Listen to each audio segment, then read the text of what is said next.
Oh, I saw the stream is live. I saw the stream is live, John. So that is our starting point. The Diabetes Dugout live is back. We're back. First one ever. How many days do you reckon since our last podcast we did? Well, one thing I can say is it's too many days, John. Too many days. 622. Wow. 622. Jeez. I can't 600. believe it's been that long. I mean, it doesn't feel like it was that long, but also it does in the Yeah. same. Yeah, it's crazy. I mean, you think how many we did. It all sort of started during lockdown, didn't it? And we decided to give it a go and took off. And I think obviously work situation for you changed and you did. I was going to say most of the editing and cutting. You did all of it.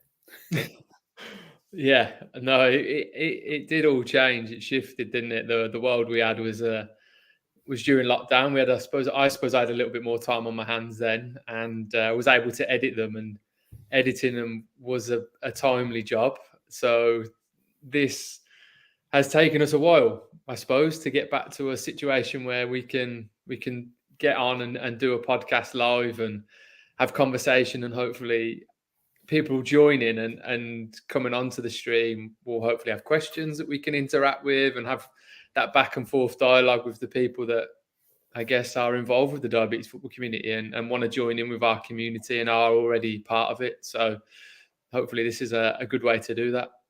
Should we say hello to Anita, who is our first ever person to join us on a live? Jack's now joined. Yeah, I can see there's a couple of people joining. I can see the numbers are trickling up on the eyes watching. So Loving this. yeah, this is a new setup, John. We got, I've sorted us out, the diabetes football community. We're in a new space. We're going up in the world, or we're trying to go up in the world. So yeah, this is hopefully something we can do on a more regular basis now and have that back and forth dialogue with our community and what we're doing and what we're hoping to get up to and getting ideas from people and getting those people from the community onto something like this so we can have that interaction live in conversation like this, but also through social media in comments that are made and we can pull them up on the screen, etc. So yeah, I'm excited about this. Hopefully you are as well, mate, because I'm going to ask you to do a fair few more of these.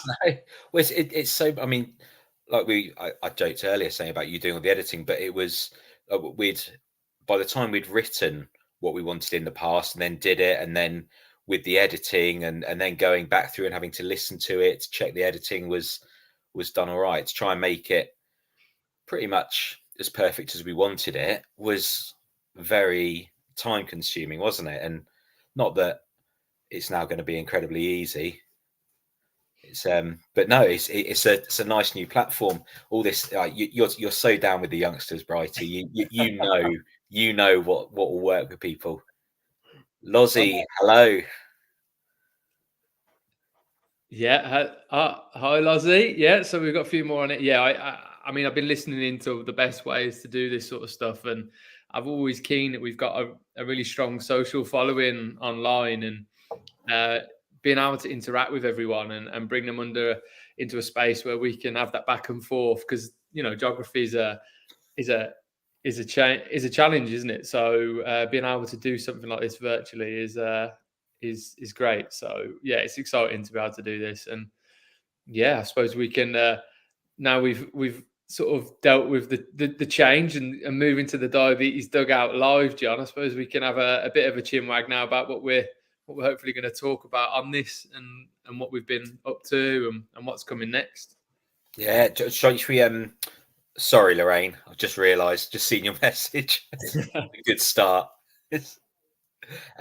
Should we we've just sort of come together with a few things that we were going to chat about, but obviously, and we'll keep saying this throughout the evening. But any questions you want to fire our way, do feel free. We're going to talk a little bit about Diuro, about new kit. What's this, John? What have we got here? Wow. Yeah. New kit. New Oh, merch. New merch. absolutely love it. We're going to be talking lots about that later because that is an absolute highlight for me. Plans for what we're going to be doing over the next year, talking about the biggest events that the diabetes football community has ever run. Our event in Essex that over 200 people were at recently. So hopefully some of them will join. What else are we going to talk about? We've got a new director as well, new director of the diabetes football community. Talk about, we had our first ever women's game this year. Talk a little bit about our sponsors as well.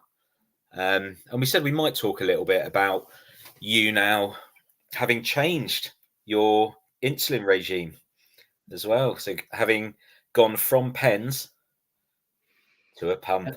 Yeah, to the insulin pump and to that exciting system, that closed loop, which is something that many people are hoping to get onto, and I hope many people will in the United Kingdom in the next year, 2 years, whatever it is, because it is a game changer, and hopefully then the access of that widens further afield than just the UK as well, because it is unbelievable what it is capable of.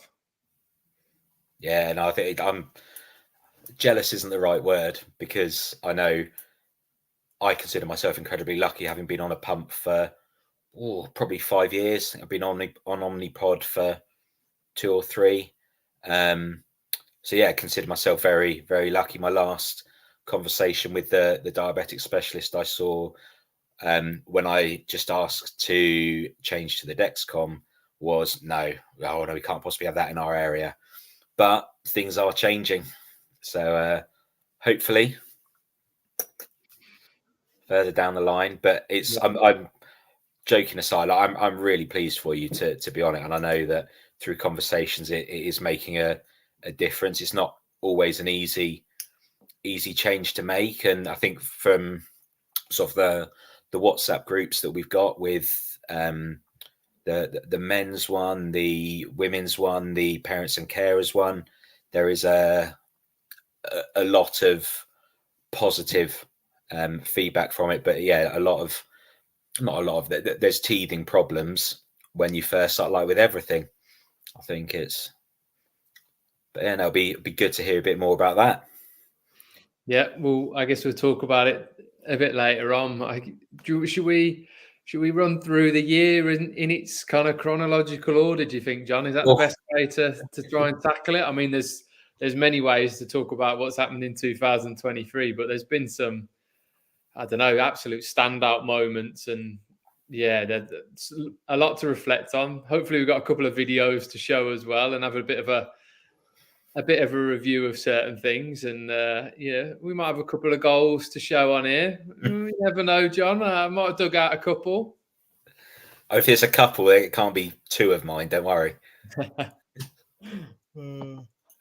Where do you want to start?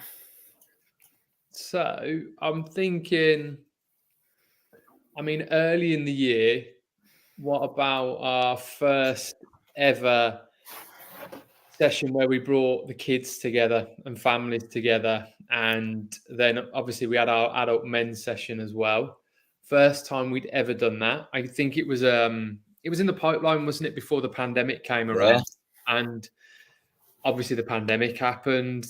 That put everything to bed for the time being. And then ever since then, we've had that dream that we wanted to get our whole community together, because it always felt like we were really interacting well with parents and those that support children with type 1, but we never had that vehicle, that opportunity to do it. So to be able to bring it to life this year in 2023 it felt like it was a long time in waiting, but actually such a special day for all of us, when the build-up had been there since the plan was there. Do you remember in 2020 we planned it in Bristol, I think, and in Worcestershire? We planned a couple of days, and then obviously the pandemic happened, and we had to curtail it for, unfortunately, quite a few years. And then the opportunity this year where we've managed to pull off a couple. But what did you think on that day, John? And what was your memories of that day?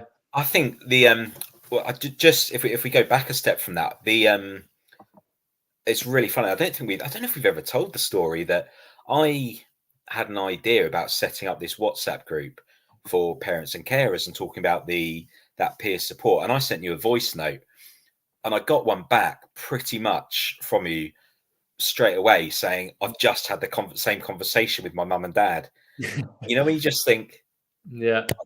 that's a definite yes, we've got to do it.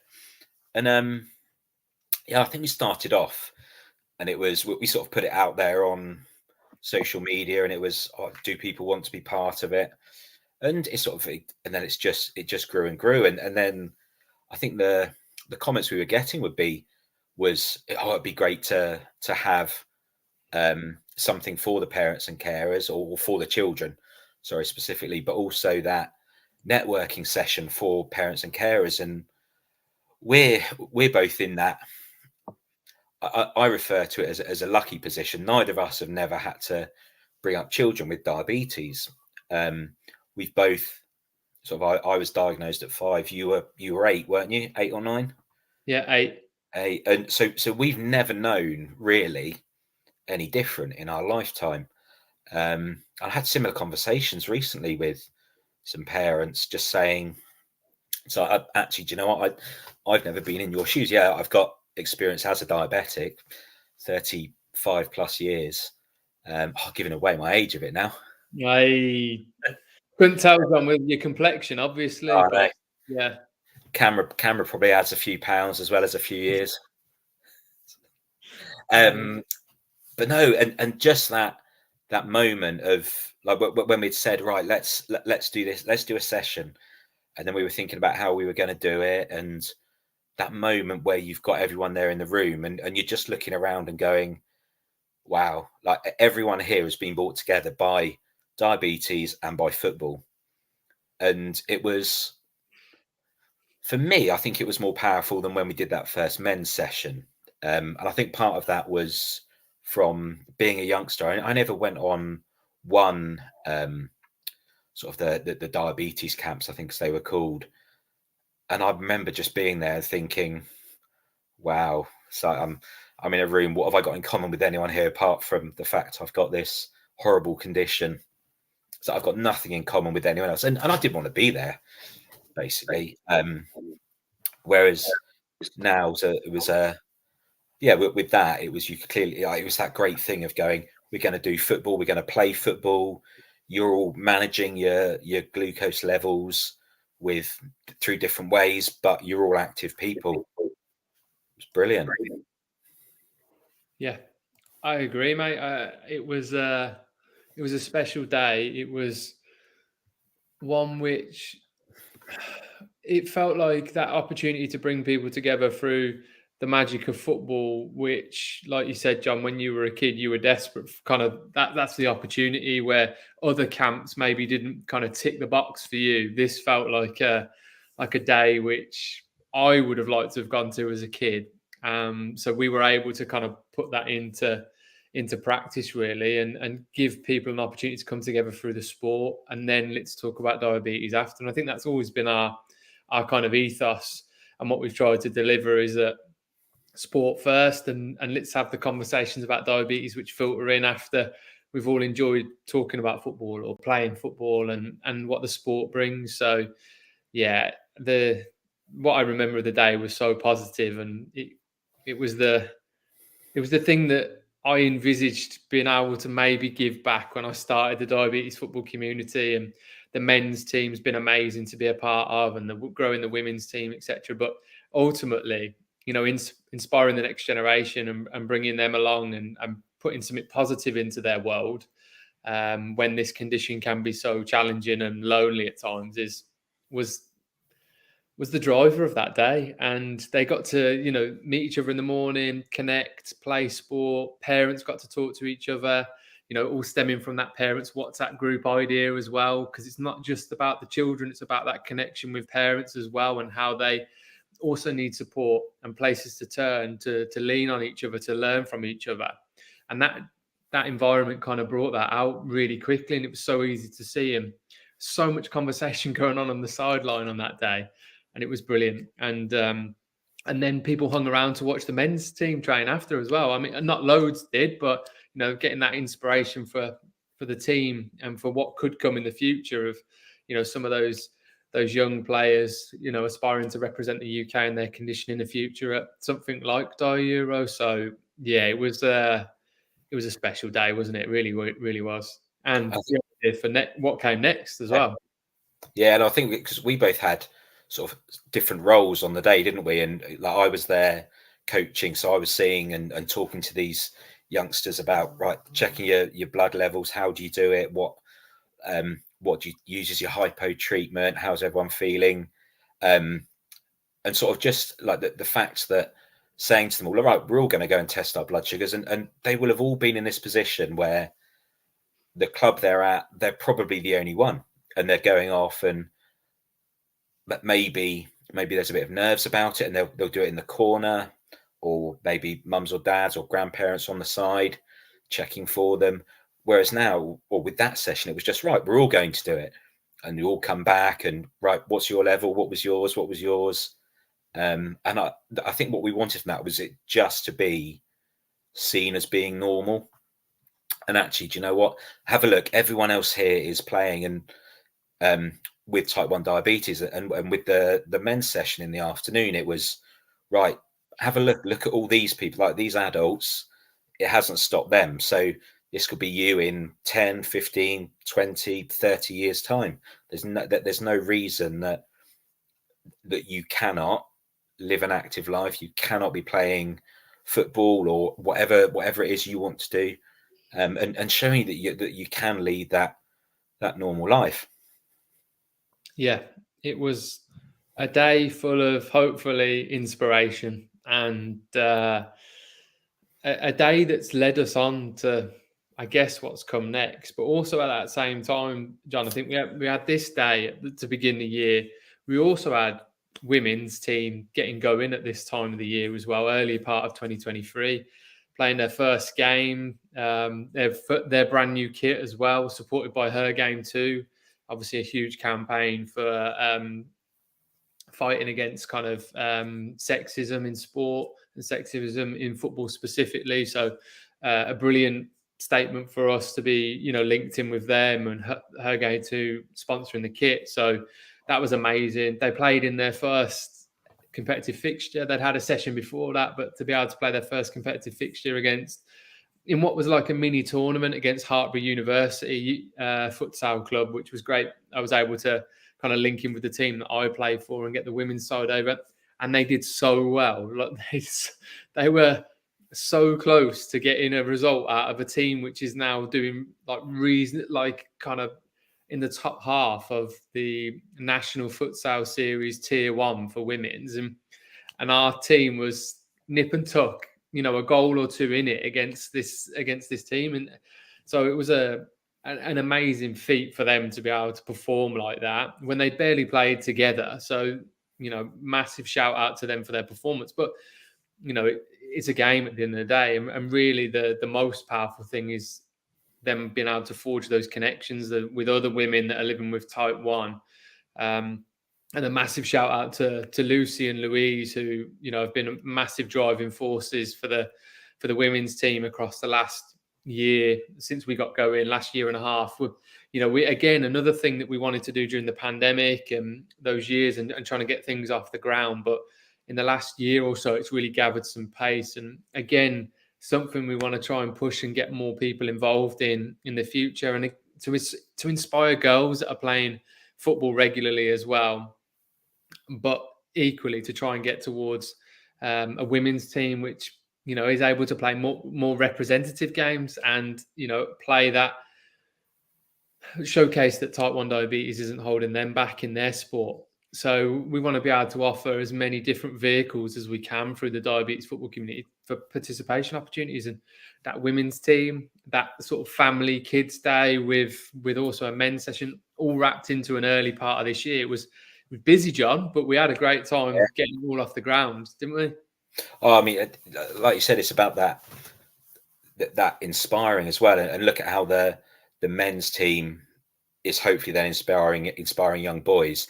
this women's team. Look at some of the girls that have been coming along as well, and seeing like you said that your Lucy's, your Louises who were at our recent event, and just seeing the girls just sort of looking, going, I could be like you when I'm older. And I think it's that we've used the words before, and not that you sort of we necessarily see ourselves as role models as such, but examples of how you can still, like I said earlier, how you can still live your life, and how you can still, I mean, you with you're playing your futsal at a very, very good level. I know you're always modest about it, and what you've achieved, but for young children to see that, and I know Louise is playing at a very good level.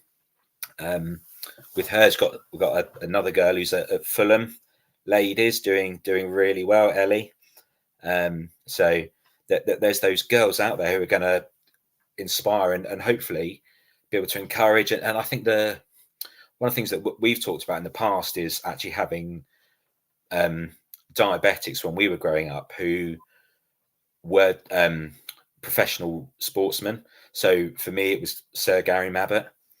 Still hoping Charles gives it to him this year. But actually being able to reach out to him, I know it was sort of in the days before social media, but you couldn't have a conversation with him. You wouldn't be able to get advice. But the fact that these young children can chat to you, can chat to other members of the team, can chat to some of the girls, is hopefully just really inspiring for them, and it's just seen as the norm. I think it was a very hectic but absolutely incredible start to the year. Yeah, absolutely. And I just wanted to pull up this comment from Jason on the screen. Looking good in the kit. Yeah, Jason, don't worry about it. We're coming on to it. We are very proud to wear it, and it is looking sharp. So we will come on to it in a little while. And then this is another one from Leo. Peaches was the best goal of die Euro. This is going to be a topic of conversation in a little while as well. So Leo, don't worry about it. We are coming to it, and we might even show a couple of the goals on the screen. So yeah, it's an important one. And also Callum's with us. Nice one, Callum, for joining in. And I think being able to do this and interact with everyone as well that joins the stream is brilliant. So if you do have questions or anything you want us to discuss, please do stick them in the comments on the stream, and we'll get to them, either live right in that moment when you post it, or towards the end. We'll certainly cover off as many as we can. But yeah, from the kind of starting point of the year, then Peachy, we've had that great beginning, women's team, family day, where we've got everyone together. And then what was next? Where do we go next? Should we touched on a bit? Should we go Die Euro next? Well, I think chronologically it probably wasn't too far off. Anyway, John, I think we landed there in it was June, right? Yeah, June. But we there was the build up to it, having the sessions, which probably actually started last year in reality, sort of getting people coming along, and then got more serious. For those who might not know what Die Euro is, do you want to explain? Yeah, so if anyone's joining that doesn't know what Die Euro is, it's the European Futsal Championships for people with diabetes. So it was started in 2012 by, I think, Ukraine, following the European Football Championships in Poland and Ukraine in 2012, I believe. So it was it was born from the football tournament that landed in those countries, and the Ukrainian Diabetes Federation then had an idea to basically would we not try and create some sort of futsal tournament for people with diabetes to play in and compete in across Europe. So it's been going for 11 years, but there has been a bit of a gap, obviously, in the last. Before 2023, we'd missed out on 2020, 2021, and 2022 because of inevitably the pandemic. So we missed out on 3 tournaments there, because the tournament runs every single year, which is amazing to be a part of, and to have that opportunity to travel to places in Europe you might otherwise not travel to get to play a sport that you love playing and represent your country as well as your condition. So we've been involved since 2018. So we've done 3 tournaments as a UK Type 1 men's squad. One day, you never know, hopefully we can get to a place where there's a women's squad representing the United Kingdom, or we have a sort of women's tournament which is able to do the same. But at the moment, it's just a men's tournament. And we've been going since 2018. And Peach, you've been out there a couple of times. You've joined us in 2019 and then out to 2023 as well. So yeah, what would you say about Daira? I mean, that's like the kind of description of what the tournament looks like and is, but what does it mean in practice to you, John? Yeah, so I think you've got the two sides of it. You've got the futsal side of it, and then you've got I guess the sort of the community feel of it. And there's a lot of mixing between players from different countries, which is absolutely brilliant. I think we'd probably say the Portuguese are probably the best, or we get on best with. There's a lot of good friendships built there. Lots of, I mean, I know that we still chat to some of them, even out of the tournaments, and it's incredible. But I think one of the things I remember from Ukraine is comparing the technology and the resources that we've got to these other countries, and we turned up. You'd managed to get a sponsorship from Dexcom. Some of these countries were looking at these things on our arms and without really even knowing what they were. And you're sort of thinking, hang on, lots of us are on CGMs, but if we lived in one of those countries, we wouldn't have any access to it. And sort of coming away and thinking, actually, we are lucky, we are blessed to be able to have that opportunity. And yeah, it can be frustrating. My common thing that's going on today is that it's not able to give me any alarms or anything on my Libra. It's not giving me any not giving the readings unless I scan it. You get frustrated, and then you go, actually, 6 months ago, a year ago, 2 years ago, 5 years ago, we didn't have them. So it's just then sort of trying to think that back of your head, going, yeah, do you know what, it can be frustrating at times, but yeah, we are lucky. But yeah, I think the friendship and that amazing thing of going, we're in a tournament, we're playing, you're there representing your country, and that you know how I was like singing that national anthem for the first time out in Ukraine, and just being sort of doing that. It was quite possibly one of the most emotional moments of my life. Obviously getting married, birth of children have to be in there as well. I was going to say, you need to, Becky will probably be watching, right? So you probably need to make sure that dropped in there. Yeah. What else? Anyone else? Mum and dad? Anyone else? Yeah, all that. But no, but that realization that after all these years of being frustrated with it, if I wasn't diabetic, I wouldn't be here in this tournament. And sharing that court, sharing the venue, knowing that everyone else there is diabetic is that incredible feeling. And it's one you maybe it's more of a reflection one, but going, actually, look, I've been determined to get the better of being diabetic. So's everyone else here. And yeah, it's a very, very moving experience. I think it's possibly the best way of describing it. Yeah, I would echo everything you've said. It's magical moment where you again, you kind of frame something really positive out of something which is negative. You wouldn't get that opportunity to have represented your country in a sport for many of us without having lived with type 1. You wouldn't have got that chance. And to go out and be stood in the line out with the national anthem playing and getting to sing along to it, and then being able to kick a ball round on behalf of your nation's pretty special, and on behalf of your condition. So it's all of that moment alongside all of the brilliant conversations you have about what's happening with diabetes in different nations across Europe. And I don't think it would anyone needs to be a rocket scientist to work out that the United Kingdom is miles ahead of many nations on the planet. And in Europe, where we think, civilization is, or many civilizations are kind of well off or have quite a lot of cash in general across Europe compared to the rest of the world, maybe, or some parts of the world. Even there's so much variance between what we've got here in the United Kingdom versus, I don't know, I'm just trying to think of another nation. Bulgaria was one that I was really struck by, and Romania. The difference there between, two nations in Europe and where we are is stark. And it reminds you of how lucky you are, and it reminds you that there's a bigger community, and you get to put into context the amazing stuff we've got access to versus what is type 1 diabetes like around the rest of the world. Maybe not the rest of the world, but the rest of Europe at least.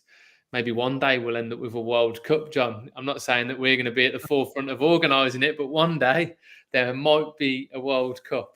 Hopefully somebody's listening out there who's got the means to make that happen. But yeah, it's a fascinating opportunity to learn and listen, and again, add loads more context to what we experience with type 1 in this country versus what's happening elsewhere. So I love all that bit. That's one of my favorite bits, going out there and the conversations, and then you get to have all that competitive side of it as well and wanting to do well. So it's a great few days. I mean, this year was a condensed tournament, wasn't it, compared to where we were in 2000.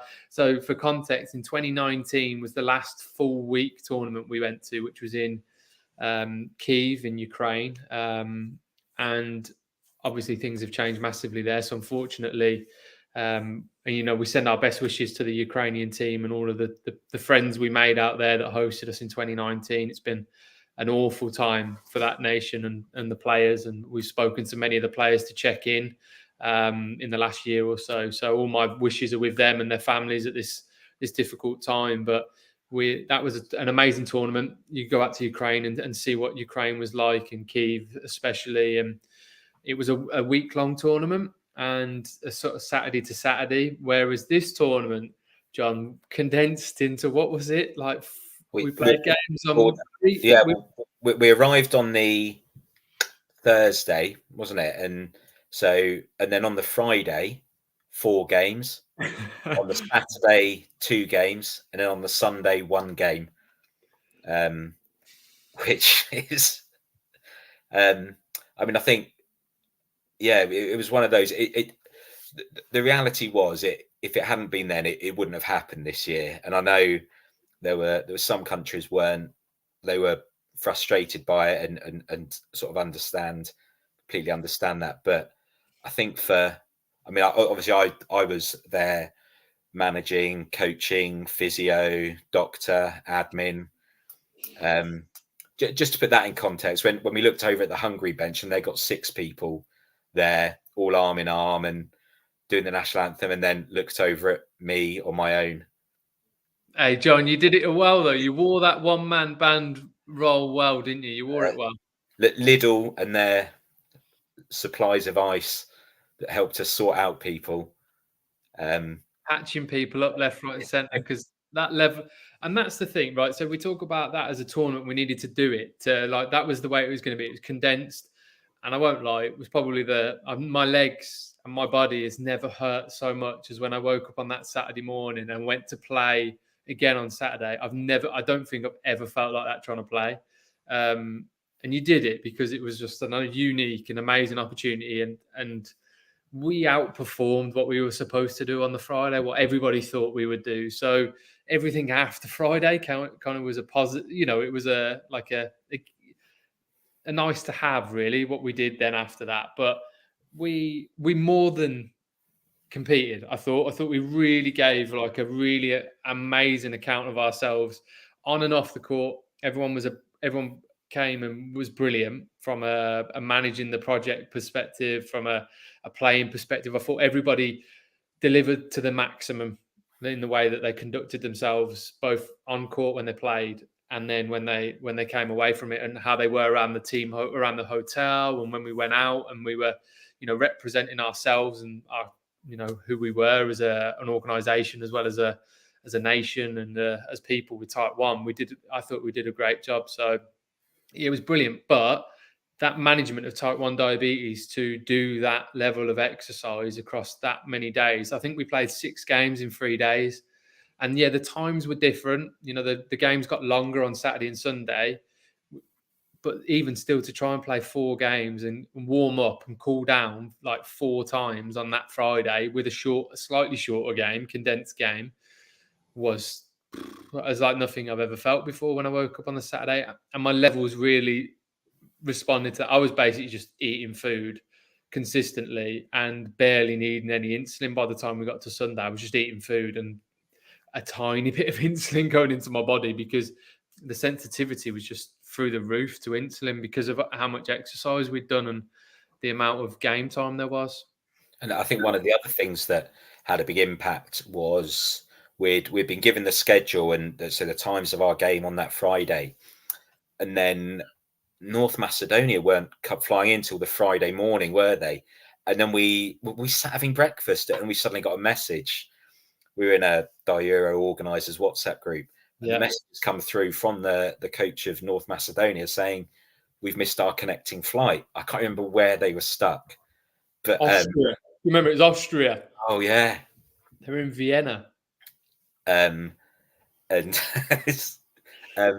yeah, it was all of a sudden we're going, right, what does that mean? Does that mean they're still coming? Does it mean we've got one less game? And then they changed the schedule, which when we've looked in the morning and we've people have started planning, right, we'll have breakfast at this time, because we talked, haven't we, and gone, right, if we have breakfast at this time, if we say to everyone, right, you've got to be down for breakfast 8 o'clock, and then we'll go for a walk, and then you'll have time for any spike to have dropped, and you won't have eaten this time before. And it just started. It was just an added thing that anyone without type 1 diabetes doesn't have to account for. But when your schedule suddenly changes and you've planned what you're going to do, it can throw it a bit. And I know there was some of the lads really did struggle, not through any fault of their own, but suddenly you get thrown out like that. And I think that was one of the powerful things. If you're doing that tournament and you're playing in a team of non-diabetics, you're the only one. No one else gets it. Or sorry, that's maybe not a fair statement. Other people get it, but they won't be experiencing it. Whereas with this, every single person is in the same boat, and the conversations that lads in our team in our squad were having were great. And some of these lads had only met a handful of times, but it was the friendships that you form with other people as well. Absolutely, like they're invaluable. Just the stuff that it can do. But yeah, I know that having to, I think on the Saturday morning, it was right, I'm going to put round to Lidl, who wants what, and all of a sudden the shopping list comes through. Scotty has joined us, mentioning the strawberries.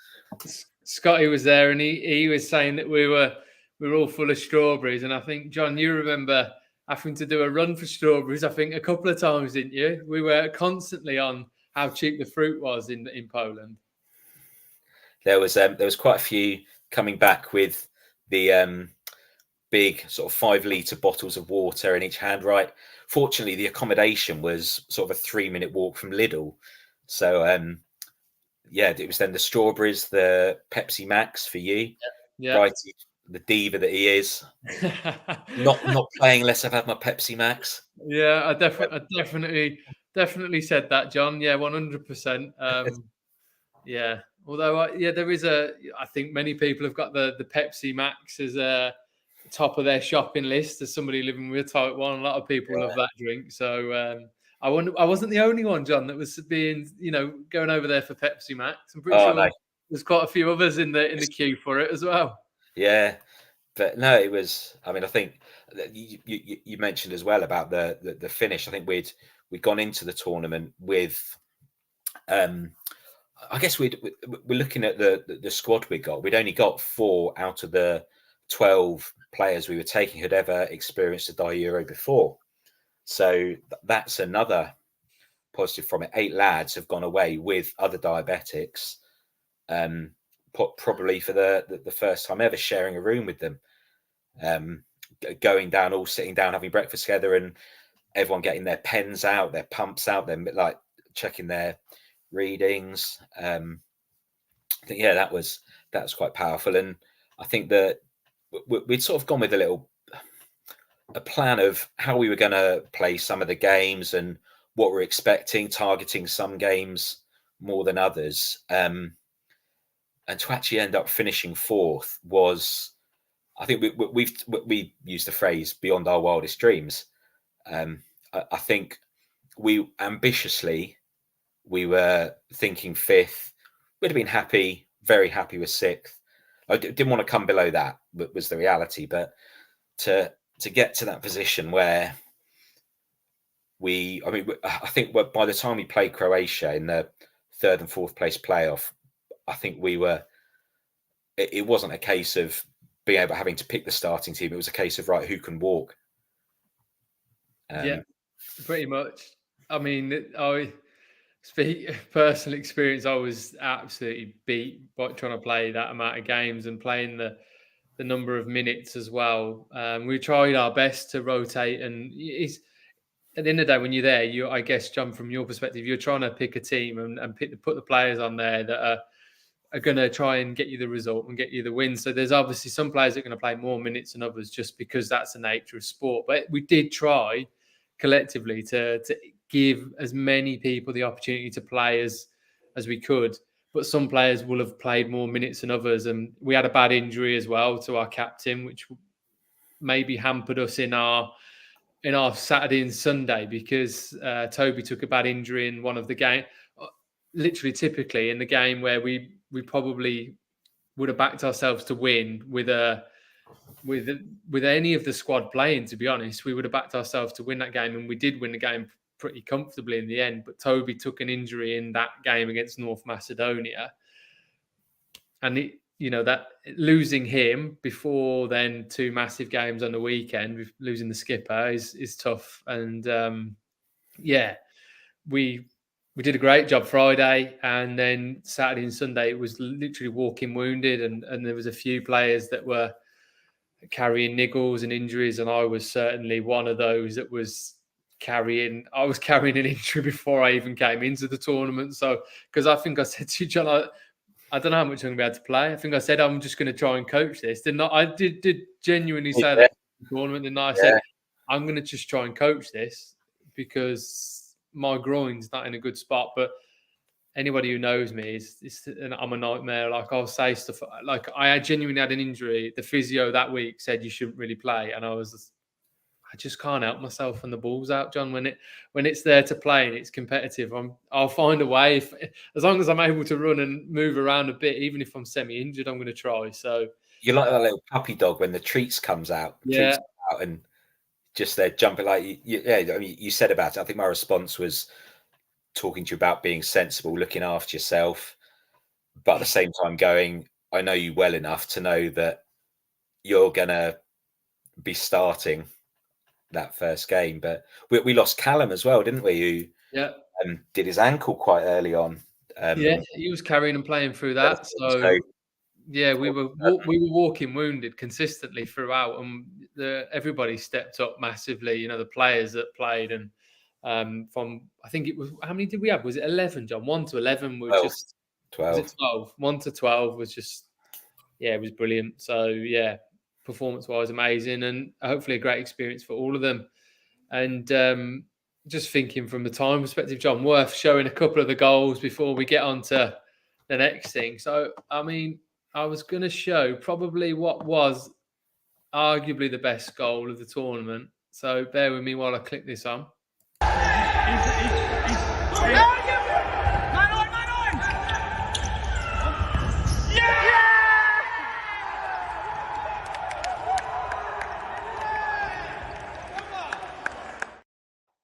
Hey, come on, you knew I was going to do it, John. Who scored that one?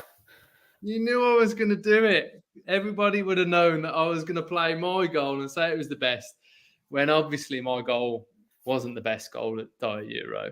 However, it'd be interesting to see if anyone does think it was good when we compare it to the next two, which are we're still debating to this day which of these goals. I don't think Was there's the a best. debate. Well, John, there's a heavy debate. There's a heavy debate. So, let's put some context around it. I'll contextualize both goals. So, the goal I just showed was my goal, which was the second goal against Portugal. Massive game. Probably was the one that took us away from Portugal in that game. It kind of like we then started to believe, I think, that we were going to win that game. But They were down. They'd had a player. they had, so that we capitalised, and that's how that goal came about, because the goalie tried to rush me because they were down a player.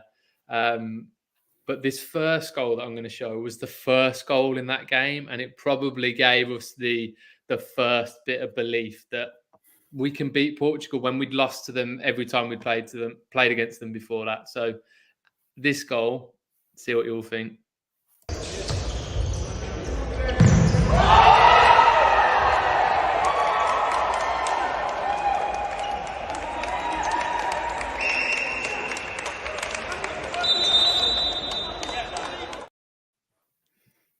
Hey, it's not bad. It's not bad, is it? I mean, the thing you got to think is Toby does those in his sleep, doesn't he? Well, quite. I mean, it was a special strike. It was important incredible, wasn't it?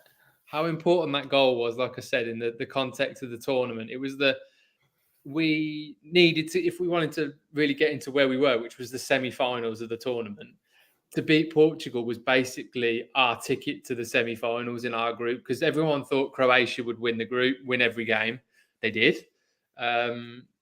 But Portugal and us, Bulgaria, Macedonia, we weren't really sure who was going to be. We thought Portugal would be the team that finished second, and then we would be fighting for that, making sure we finished that third spot. But this was it. This was us versus Portugal, was that opportunity to really nick that second space, I thought, in the group. And that's how it turned out in the end. And I can't remember if that was I think that might have been their third game against us. And I'd watched the first two and thought, do you know what? They don't look as good as when we've seen them. And I remember coming back and saying, like, we've sort of gone there thinking, well, they will probably beat us, but let's give it a good go. But coming back and going, no, we can beat them. They're absolutely there for the taking. Yeah, and the schedule helped. They'd played 2 games. One of those games was against Croatia, and we'd only played 1 game, and we played Bulgaria. So in terms of timing, we played them in our second game, and it was their third game when they played us. So, and they played the best team in the group, Croatia, and lost. We'd played Bulgaria, who ended up finishing, I think, 4th out of 5th out of 5 in our league, in our group. And essentially, we'd found it a relatively comfortable-ish game. I mean, we won 2-0. I was in goal, which was quite an interesting thing, me kitting up in the green stuff before Leo arrived. But yeah, it was a mad game. But we had that opportunity there, which sort of we didn't think was going to be there. Portugal in the schedule had landed with us at a bad time for them, but a great time for us. And we capitalised on it. And what a result. I mean, it wasn't just a win, it was a 4-0 win. Granted, the goals came late on in that game in terms of, going ahead and winning it. And it was tight. It was, 1-0, 2-0 for a while. But yeah, we won the game 4-0, which was unheard of when the last 2 tournaments, I think we'd lost 6-1 and 5-1 or something like that against them. So, yeah, incredible performance. But then there was another goal, John, wasn't there? That, we'll put the context around it because the context is fair. And then I want people to put in the comments which of the 3 goals. So we'll throw mine in there. Nobody's going to vote for it. But we got 3 to vote from. Brighty, Toby, which was the volley we've just seen, or Peachy, which one was the best goal? So this is the final one. The context around it is John was playing in an all-stars kind of like international. So it was a number of players from different teams to help Macedonia play another fixture because they finished 9th out of 9 and they had no direct game to finish the tournament on because there was obviously there wasn't a 10th place team. and the top 8 were then, fighting it out for positions in the top 8. So John played in an international game made up of players across different teams against North Macedonia. And a lot of this, coaches, wasn't it? And yeah, a lot of coaches put on their trainers and played against North Macedonia. Some of the lads that had only played a few minutes for some of the other teams as well. And this is what Mr. Peach produced. And I think the commentary to this is quite interesting as well, isn't it, John? commentary's not. Is Gascoigne going to have a crack? He is, Oh, I say! Brilliant! That is schoolboy's own stuff. Oh, I bet even he can't believe it. Is there anything left? Firstly, what is that celebration? Talk me through that celebration. The, When I scored, I just ran away like absolutely buzzing, just jumped around with the team. You've gone away and you're looking towards the camera. You've given us some sort of gesture, like it was all planned, wasn't it? The towards the camera was planned. So I chatted to my 2 boys back home, and they've been watching it a lot of the games, and they said, they kept saying, we're seeing you, we see you, Daddy. We're like, we can see you on the sideline. I said, do you want me to wave at the camera then? What they asked me to do was the Son celebration. So doing that up to the camera. So I've scored and then gone, what do I do? I'm not used to doing that. And I said, oh yeah, no, I've got to do that. And I mean, you told me where the camera was, fortunately. So in fairness, it was the video was taken by Toby's parents. So there was a lot of the UK lads were sat up there, and it was sort of looking up towards them. Yeah. And then just what you cut off was the fact I then just took myself straight off. I didn't want to show it, John. Didn't want to show it, but the goal was great. So, right, let's see what people have put in the comments. So, is anyone? Yeah, well, let me know if there's anyone in the comments that wanted to vote on a goal. The first one, which is mine, probably number 3, to be honest. And then the really important one is Peachy versus Toby. So Toby was the volley. Peachy's the one with the great celebration and the lob from inside his half. Which goal was which was the best? Put it in the comments, and we'll come to it at the end. So, I think there's one comment now. I don't know if you want to look at from Ruben. One question saying, yeah, I'll put it on the screen before we move on. I think that's a good question to pose. Yeah, and great question, Ruben. Do we think it'll ever be held in the United Kingdom? Well, I would like it to be one day, but we're going to require a decent effort from people for us to host it here, because the amount of effort that it takes to put just to get the team across to another country, let alone organize an entire tournament from top to bottom, is a big challenge. So I think we would require some significant support and people to be on our side and people to join in with that. So, Ruben, if you're offering some time and want to get involved and help us organise a tournament in the future, it's not likely to be in the UK in 2024, because I think I know where it's going to be. I think it's likely to be in Hungary. But in the future, years to come, I'd love it to be in the United Kingdom. We would need to do some work on how that worked.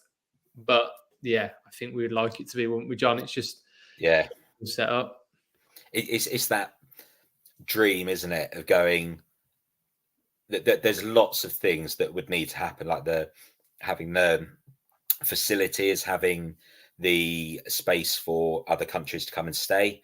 Where do they stay? And I think one of the things that we talked about when we're at Poland as to who would host it next is the how expensive it would be for other countries to come here and stay. I mean, we were in Poland, everything was very cheap compared to what we're used to paying. So people are coming over here and looking at our prices for accommodation, for food, everything like that. It's we probably got 3 nights stay in Poland, 3 or 4 nights stay in Poland for the price of what it would be for like 2 nights here, 1 or 2 nights here.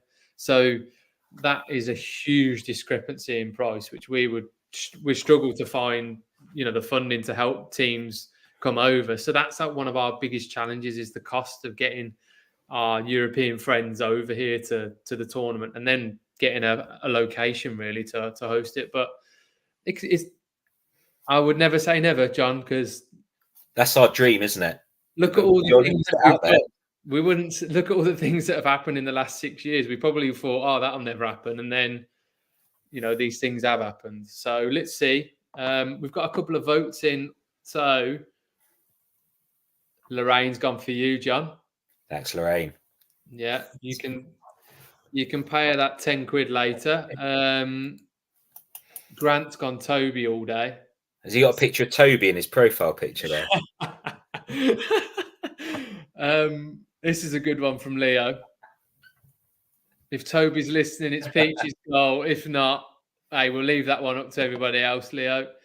And then you've got another fan, Jason. Jason's here for you. Absolute belter, Peachy. So, I mean, that looks like a Peachy win out of the votes on this stream. I mean, well, we can always feed that back to the group, John. We'll get them to watch it as well, live on the conversation, and see what they think. Let's move on from Diure. Yeah, let's do that. So, what should we?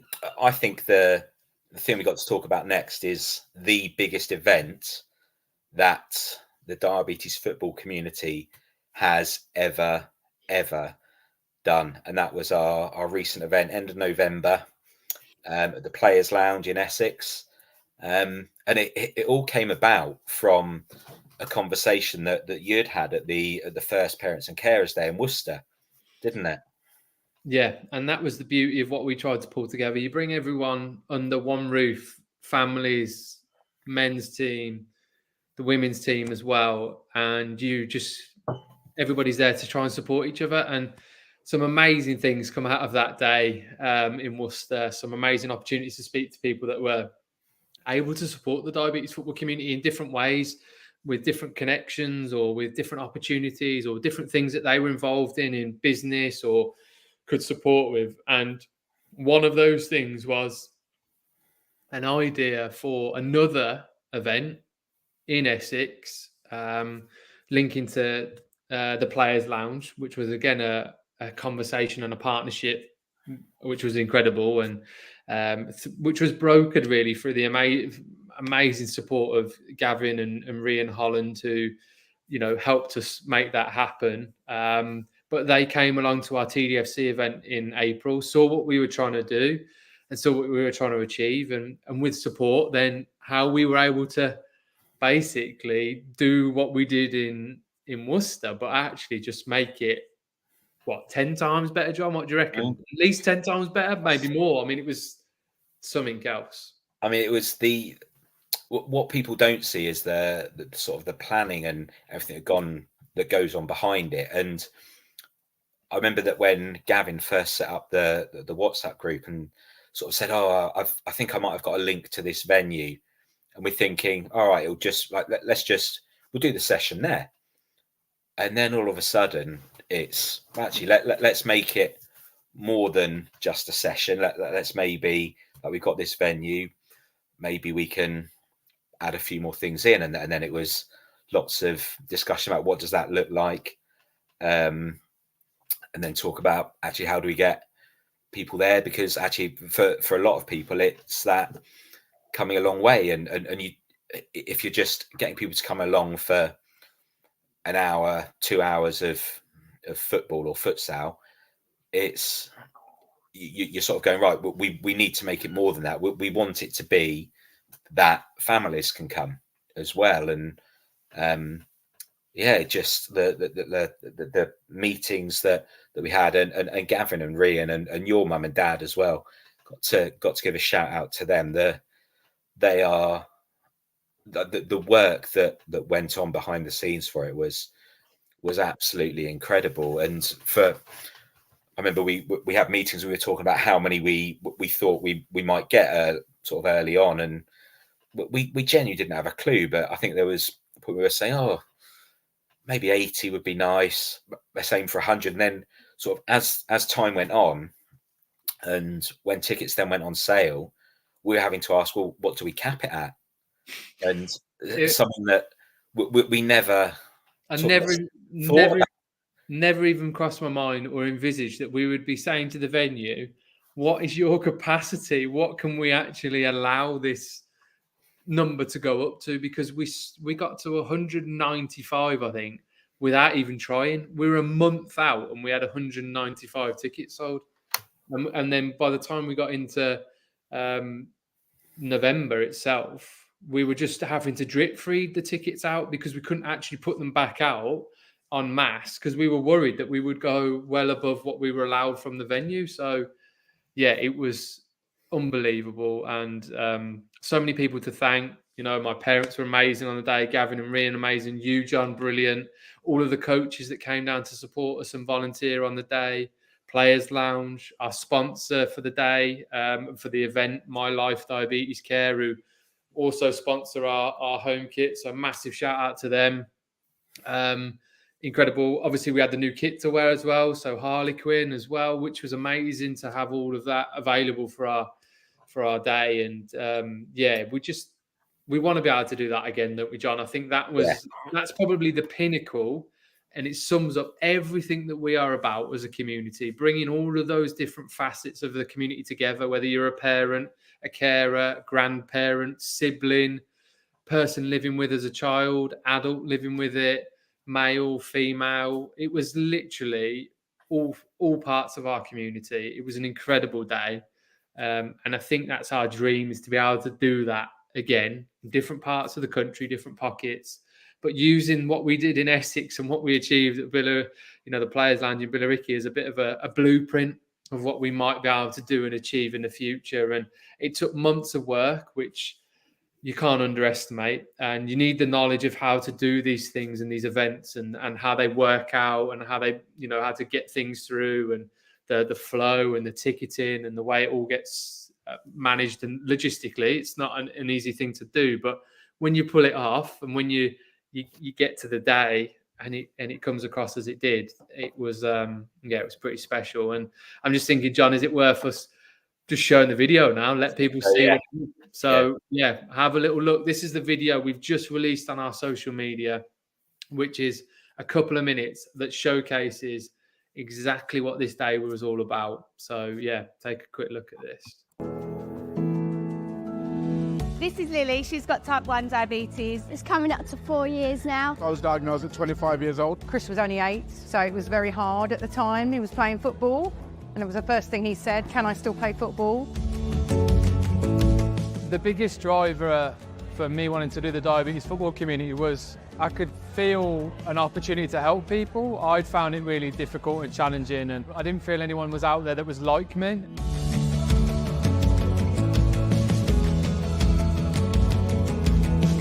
It was tough. We didn't have any peer support really. There was no groups like this or anyone else we could connect with. The community is really important, so knowing that you can speak to people that have a shared experience, that you don't need to explain to them why your child is off the pitch, you don't need to explain to them why your child is injecting themselves or taking glucose tablets or whatever it might be, knowing that there's a trusted group of people all in the same situation that we can lean on. It's just been amazing. I do like having others that are there that know what I'm going through. It's a bit mind-blowing to see this many people all impacted by type 1 diabetes in some way, and that have travelled from miles and miles away. We never thought we'd get to this stage, that it would be this incredible. I think what we're doing here is allowing children to normalise what they live with, to feel like they're a champion of their condition rather than running away from it. I always think that we're hardwired to be negative as a society, so I try to be positive about as much as I can be. Okay, I didn't choose diabetes, but I can make it my superpower. That's not always easy, but growing up and going through school, that support network that I had, my family, my friends, that was something that was really important.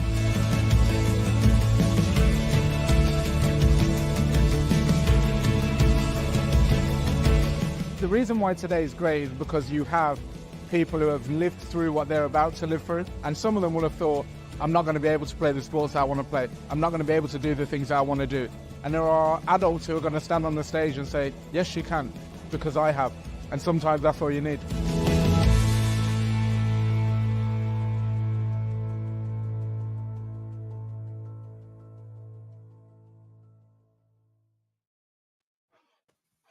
It's a great watch, isn't it? And properly captures what we wanted. And I think for me, that one of my favourite moments there, and I hope she doesn't mind me saying, is you know what I'm going to say, don't you? The interview with your mum and seeing your mum, like hearing her voice start to wobble a bit, and like that emotion for someone that has brought up a son who loved football and was the only diabetic playing, and worried, is he going to be able to play again? And then to see what you've created, and your mum's been and dad have been absolutely on board from day one, and they're, I said it earlier about the work and everything that they put in, and it just goes unseen. But it's the like seeing your mum like that for me was just incredibly powerful. Yeah, it's a hard watch for me, because you see it in your eyes, you know, the condition that you live with, a lot of the time, how it impacts you. And then, I mean, I obviously speak to my mum about it and my dad and stuff, but my mum's talking about it in her, you know, straight from how it feels for her and what she's been through. And, you know, what most people probably don't know about my mum is she's lived with type 1 diabetes she's lived with it around her for most of her life, because her father was type 1, my grandfather. So my mum's only had a very small window of her life where she's not had it around her. So it's been there for her most of her life, and that is in itself relentless to deal with. From her perspective, she's had that in the people she cares about for such a long time, and yeah, to see what it means and to see how hard it is for her, and what she perceives in what we're doing, and how you know, how delighted she is to see all this is amazing. And you know, in some ways, I'm you know, it's hard for me to watch, but I'm really pleased that she's so heavily involved, because I'm hopeful it's a really positive thing. And you know, for her and for her dad, who's God rest his soul, is not with us, but it's you know, it's a testament to our lives that we've been able to go on, and you know, in his memory, and supporting the fact that, you know, I'm sure he would have loved to have seen all of this as well, and what we're impacting for people with type 1 diabetes. So yeah, it's that's the power, and the everything that we do, the diabetes football community, I hope it delivers that message and that power and of support and connection and community. That's what it's all about, isn't it, John? Yeah, and the day is very much, we want to do a similar one again. I think the raffle and the auction, I think that would be hard to top, but having that event where we can have whole families along to, and making a day of it, having food, having something for them to stay around with, having we had the gaming area for the non-diabetics, as we call them, and we made sure that the coaching session, actually, do you know what, this day is all about the type 1 children, so this coaching session is just for you. And I think I'm going to ask you your highlight in a bit, but for me, that moment where it was, I said something about it at the time, but when you and me were stood up towards the front and hearing the Dexcom alarm go off, and seeing about 5 or 6 different people looking down at their phones, and then pretty much every single one of them then just smiling when they realized it wasn't theirs. But that normalization of, do you know what, you're going to hear alarms going off all day, and you're going to be looking down, and where you're in that position where you might be used to hearing that alarm and going, oh no, that's my child. You're now looking, going, that could be any one of us. Like we had people, you weren't the only one, but there were some pump failures on the day as well, and it just sort of normalized that. There were people whose blood sugars were absolutely rocketing, people whose were absolutely dropping, and there was no judgment from anyone. There was no, I hope there was no one feeling, oh no, I'm the only one that's done this, because what would have been great is to just get everyone at the end just holding up their phones and watching their graph throughout the day. And I know that mine were in the teens during the coaching session, and just I was giving myself insulin. It's like, like half an hour later, it's like, well, hang on, I've had 3 or 4 units and it hasn't shifted. It's like, come on, what, like that's the reality, and I hope that people see that we talked about it. We've talked about it regularly, but that thing on social media where you see people putting up their screen, the screenshot of their blood sugars, and the line is literally like that, and you're looking, going, yeah, brilliant. Who is that helping with you putting that out there, though? And that's not a criticism of anyone that does that. It's wanting everyone else to see. Do you know what? That there is, like, how many times do people see that with their lines throughout the day?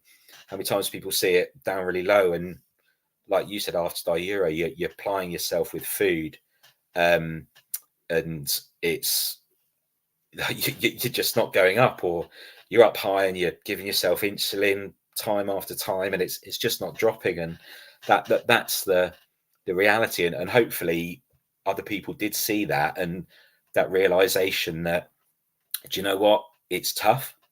You're not going to have 2 days the same, and what works for one doesn't work for another. And do you know what, if it goes wrong, we had this exact discussion the other day, if it goes wrong, just start afresh the next day. Exactly. And one of the most powerful, I don't know, but the most powerful moment for me was when, middle of the day, I wandered out of the bar area to watch your coaching, John, of the kids. And I hadn't been out since the talks. I was probably running around sorting some stuff out, as we all were across the day. And I opened the double doors, I went through, and I just stood on the corner. And I'm not joking, the whole one side was full of parents. And then the whole behind the goal was full of parents. The pitch was full of kids with type 1, with the coaches that are all living with type 1. I just stood there and I was shell shocked. I was blown away by what was in front of me, because it is genuinely that thing of, I can't believe we're at this place where we have just done something like that, and brought so many people together. Had that many kids with type 1, all loving their football, all out on the pitch, all the coaches living with type 1, all the parents there able to discuss it with other parents, which was amazing, and an opportunity for them to learn from each other and meet other people from all over the country and have those conversations who were impacted by type 1. And yeah, that was the moment for me. It was a bit of a pinch me moment, because at the start there was also that moment when me and you were stood on the stage introducing it, and we're like, oh my God, there is so many people here. And we were, the turnout was incredible. And we were like, wow, this is, we didn't think this would happen, because you always thought, some people might not come, or you didn't think the numbers would be massive. It was full. The bar standing, loads of seats in front of you, most of them gone. And you're like, wow. That moment was like, blown away. But then the other one for me was when I walked outside to see the coaching, and it was, incredible. I'm going to live, that video for me is something I'm going to be so, so proud of. If, we never get the opportunity to do it as well as that ever again, that day was something I'll probably never forget. It's probably one of the best things we've done with TDFC, if not the best. Mm. And I think we'll put a bit of a plea out there for anyone watching or listening, that we want to do days like that again, but we need other people to help us. It's tough to do it when it's just us and your mum and dad. But we want to be able to do that. And what we've said before, we're willing to travel. We can get people up there. But if anyone here has got links to venues, or you're happy to, or coaches or anything like that, that means we can do it somewhere else and keep doing it. I mean, we've got those links to Worcester, and we can do it there. But we've talked before about this dream of sort of taking it around the country to different areas, and completely understanding that when we do it in Worcester, that there's going to be people who geographically are going to struggle to make it because it's a long way. When we went to Essex, we understand that it's a long way. So we want to be able to take it around. We want to be able to reach more and more people each time. It's great that if the same people keep coming, but let's try and hit more and more people. We've got, I think, isn't it over 120 people in the parents and carers WhatsApp group? So let's and they're all scattered all around the country. So let's try and get how many of those children in there can we get along to these sessions? Can we get them to be sharing a court, be sharing a pitch with other diabetics? How many of these parents and carers can we get? Yeah, conversations on WhatsApp are absolutely brilliant, but nothing beats actually being able to sit down with someone and just chatting and just sharing those experiences, as we know from the sessions with the men and the women's team. Yeah, and I think that's what we're looking for, isn't it? Now, John, is we've done loads of stuff. We're always involved in different ideas and different projects, but again, to grow what we're doing and to move it around the country and to open up doors and opportunities, we need as much support as we can get through our community to be able to do that. And we did an amazing day in Essex, but it would be brilliant to be able to do more of that elsewhere. And I think that comes on to, where we're heading towards in 2024 and beyond, and what we want to achieve is more of that, is bringing the community together, is having those conversations, having those days, those participation opportunities, and more connection and conversation to learn from each other, I think is what we're striving for and what we want to make sure people get from being involved with the diabetes football community, is the support that people want. So that's what we're aiming for. That's what we're shooting for. But we definitely need many more people to help us on that journey, don't we, John? It's kind of, without the community, we can't do what we do. So let's see what we're hoping to achieve in 2024 and how we're going to go about doing it. But yeah, we need as many of you to step forward and come and speak to us and support our ideas as possible. And should we so nice little link there to something else that happened on the day? Well, yeah. Well, I mean, trying to play through these links, John. Trying to keep it smoothly ticking along. It was sort of so. The kit, and there's a couple of things to mention in 2023. I think the kit is one to finish off. Our new director as well, how that comes about, and then also equally, a couple of ideas and things that we're thinking of 2024 just to finish on. But the kit. Jason's already been in the chat. He's already said we're looking good. And Jason, thank you for the support. Massive part in all of this. But we've just launched a brand new club shop with Harlequin teamwear. So yeah, it's an amazing opportunity for us to really get more of our stash and our merchandise out there, so people are able to represent the diabetes football community in TDFC. Wherever you are, you're able to buy it. So, John, what are you sporting over there? What have you? Because I haven't even got this yet. This is where we are. I know who the community prefers clearly by the fact that John's got the new kit and I haven't. So, John, you're sporting the new. I got the polo shirt. Absolutely. So got delivery the other week. Polo shirt, training top, zipped up hoodie, new shorts. Best thing about the new shorts, pockets. Oh yeah. You can always have your mobile phone, your reader if you're on the Omnipod, I was going to say lift tablets, but whatever other treatment you might use. So like you can't. Again, it's like we've had conversations about it, but you can't underestimate how important it is to have shorts. Have pockets in your trousers or your shorts. Well, absolutely, for people with type 1 as well, especially with all the stuff that we carry around in our pockets. My Omnipod device is like a mobile phone, so losing that would be a nightmare. But having a zip on a pair of shorts or a zip on tracksuit bottoms, massively important. So yeah, it's what's your favorite item that you've got then, John? Talk, a recommendation for the community that might be looking to purchase. I'm loving the hoodie. The zip up top hoodie. Wore it. The oldest had a football party yesterday. Wore it there, sporting it.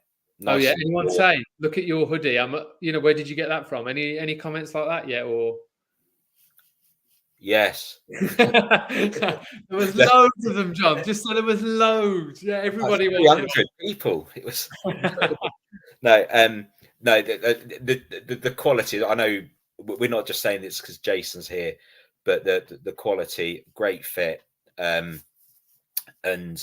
yeah, so people can get it. Go on the Harlequin website. I'm just seeing if I can get it up. You can also go through the diabetesfootballcommunity.com and click on the merchandise tab, and there's a link on the merchandise page straight to the club shop on Harlequin Teamwear. So you can do it two ways, or you can go straight on their website as well. So yeah, head over there. Also, what's really great about the connection is some of the profits will go into supporting TDFC from items sold. So amazing support from the team there. And yeah, brilliant that we've got that arrangement and support for what we're going to be doing in the future. So massive thank you to them. Kit's amazing. Can't wait to wear this at the Euro as our playing kit. This is the home playing shirt, so that's amazing. Training kit looks brilliant. John's sporting one of the shirts there, and there's plenty more of it kicking around. So if you want to get your hands on it, definitely head over to their website. I do kind of wish I got the hoodie on now because I'm so tight. I'm not putting the heating on at the moment. I'm sat in a room freezing. It's chilly out there. Yeah.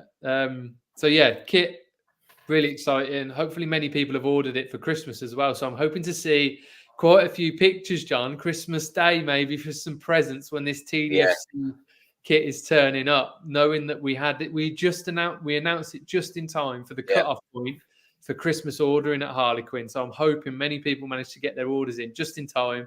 So we're going to be seeing loads of kids turning up on Christmas Day in their new TDFC gear, which is amazing to be able to do that. And for us, what a sight as well to see kids supporting the cause, feeling positive about wearing something associated to diabetes, because it's a kit. It is a diabetes kit. This is our TDFC. This is our community. But essentially, this kit wouldn't be here if we didn't have diabetes in our world. So we're actually trying to flip the narrative about the condition and showcase and represent ourselves in a really positive way. So the kit hopefully does that. So yeah, amazing development, really exciting. Hopefully lots more to come on that. And please do, if you haven't got any, get onto the website and buy some. Do you reckon that's what your mum's done with yours? Because she's told you it hasn't arrived. Do you reckon she's... Yeah, there's an argument, John. It's going to turn up in a Christmas present, to be honest. I bet you it's hidden away. And they're just going to surprise me with it on Christmas Day. I can just see that's happening. So, yeah, exciting. But yeah, brilliant that we've been able to do this. The kit's great. So, yeah, thank you, Harlequin, for the support of that. And then our last big bit of news for 2023 happened in the last couple of weeks. New director. Bit of a drum roll, John. Have you got anything to do? I can grab a couple of pens and... Yeah. Oh, yeah. It's quite hard when you got dodgy hands. Well, we'll skip the drum roll. But our new director at the Diabetes Football Community is Rian Holland. So Rian has joined the team. I wouldn't say it's a huge surprise with the incredible work that Gavin and Rian did in producing our Essex event in the last 5-6 months, and the amount of work that they put in, the belief they have in what we're doing, how much they gave to support us, and the incredible amount of work that they put in. It just, to link in with Rian on a more regular basis, for her to be involved in what we do, just was a no-brainer, wasn't it, really, John? Yeah. And I think the really great thing about it is Rian's really well connected as a parent in the community, which was a really important thing for us. We obviously have a massive pool of parents, and we provide a hell of a lot of support for our sort of kids community and parents. We needed somebody who was like a parent in that community at the moment. Whereas, as much as my mum and dad are involved with the diabetes football community, I'm an adult now, and their needs are different to a parent of a child with type 1. So to have Rian on board to be able to guide and steer the direction of how we support parents and how we support children and siblings and families through the diabetes football community and what we want to do was a massive opportunity for us to do that with Rian coming on board. And they've been amazing. They've been unbelievable in what they've done in the last 6 months for TDFC. So it just made a huge amount of sense, and delighted she's joined us. Brilliant. She's involved in everything. Lots of ideas to come in the future, and we're really excited that she's going to be, if you like, spearheading our kind of ideas in that area, and we'll hopefully have lots more to come in 2024. I don't know if there's anything you would say, John, extra on that about Rian, but no, I think I think you've pretty much summed it up. I think we realised that it was important to have that the way the children's side of it is growing, to have that representation on the board. And I think, like you said, obviously your mum's there, but you're no longer a child, Brighty. So having that person who can give that input and that side, or we've got experience of it, but we haven't got experience of, like we said before, being a parent of a child with diabetes. Actually, what are the big struggles? What can we do to make the next session that we do? What do we need to touch on? Like, do we need more of this? Do we need less of that? What can make it even better? So yeah, I think that's really important for us when we were looking at the way that we're set up. Yeah, absolutely. I think it makes so much sense with the cut through we have in that particular demographic, that we needed somebody who was so well connected and in that space. And Rian's just been amazing in her local community, everything that she's been supporting in the diabetes football community, parents and carers WhatsApp group, all of the support she's provided in the Essex event, just an absolute no-brainer. So yeah, really excited, and hopefully everyone that's listening or seeing that kind of news is, as happy as we are about it, and we'll send their congratulations to Rian when they see her pop up on TDFC related stuff in the next year and beyond. So yeah, that's great news. I was going to say, John, we've only got a few minutes left. I was thinking, if anyone's watching that wants to ask us anything from a questions perspective, please do just put it in the chat wherever you are. We'll try and get to those in a minute, but I think it's just finally for us to finish off, isn't it, John, around what we're thinking about for 2024, really, and where we're heading. So we've got a couple of big things that we know is on the horizon that we want to look at.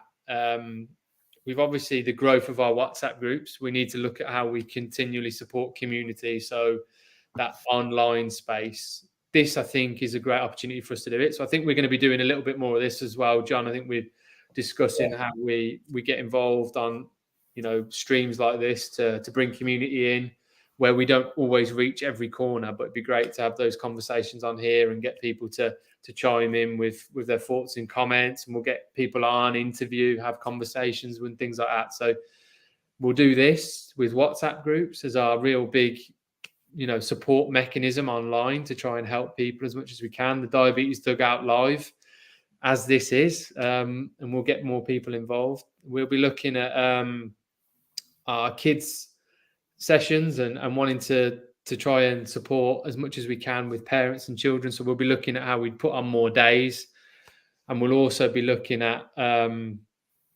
the trip for the Insulin on Board Cup as well, which I think, John, something we really need support with, isn't it? Is that management of that opportunity, getting a team from the United Kingdom or a couple of teams at different age groups out to participate in that tournament in Poland in June, I think May or June time, is something we want to do, but equally we need a lot of support with that. So if people are listening that want to get involved, please do get involved in our WhatsApp group chats.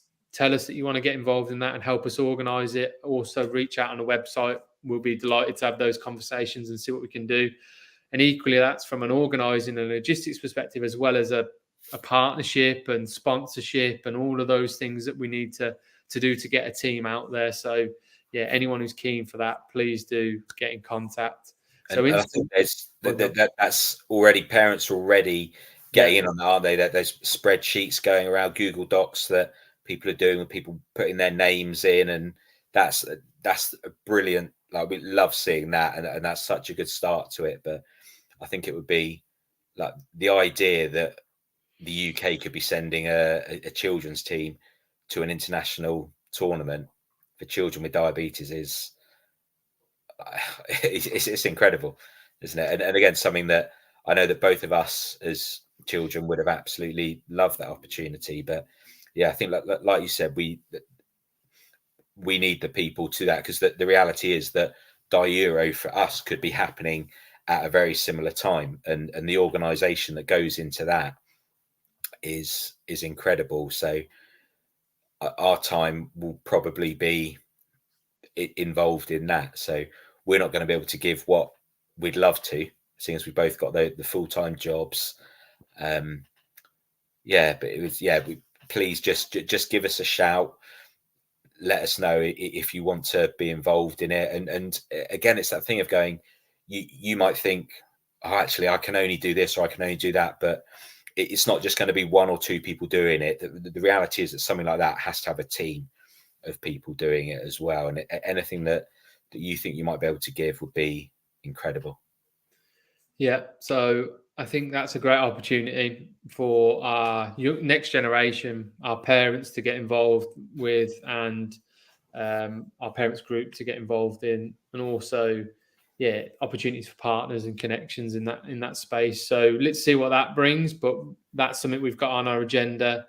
We want to get another women's session off the ground and a women's fixture, which will be brilliant. We've got Euro, the men's Euros, which is likely to be back in July and in Hungary, to hopefully go one better. John, can we make the final next year? That would be amazing. But I mean, we overachieved this year. Can we go again? Can we get into that space again? We need players, men's team players. We need women's team players.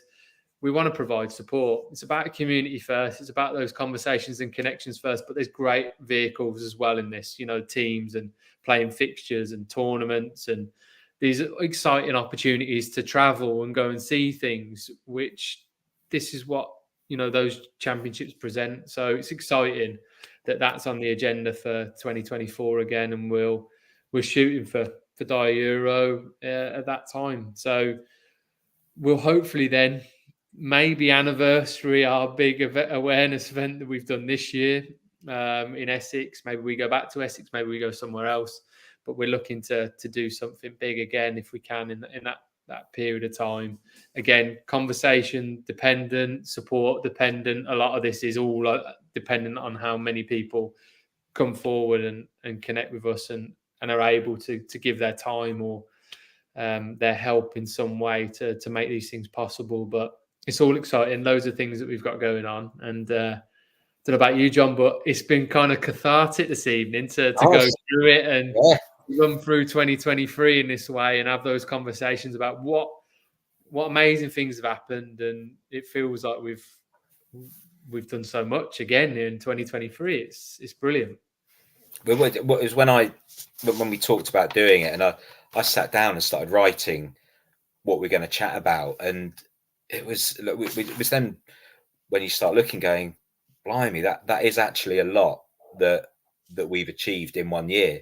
And we've always got this ambition of going, right, next year we want to do it and do even more, and that dream of just continuing to grow the diabetes football community and what we do, what we offer, the opportunities for people. So when we do this same thing in a year's time, let's hope it's we can reflect on even more. Exactly. And I think I guess to finish up on, I can't see any questions for us really, John. There's a really nice comment though from Grant. And if there's anything that you, Grant, need, just judging on your comment that I can see, for a new diagnosis that you're dealing with in your family, please do just reach out to us. and we will be aiming to come to the Northwest as well, with particular days and projects and events. So 100% reach out, connect with me or John in that way.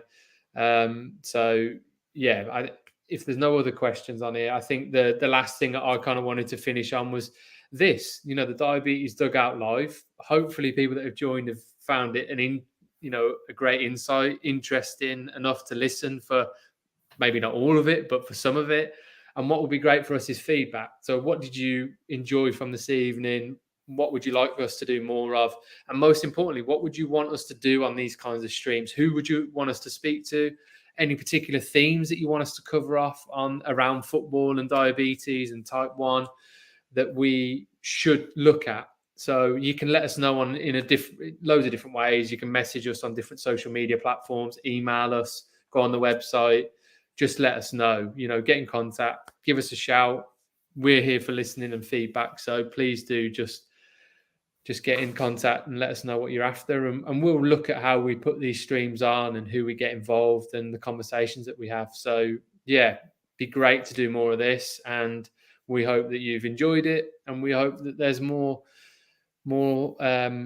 insight that we can bring through future Diabetes Dugout live sessions like this.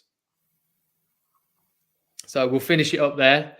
Massive thank you to everyone that's joined us, commented, got involved this evening.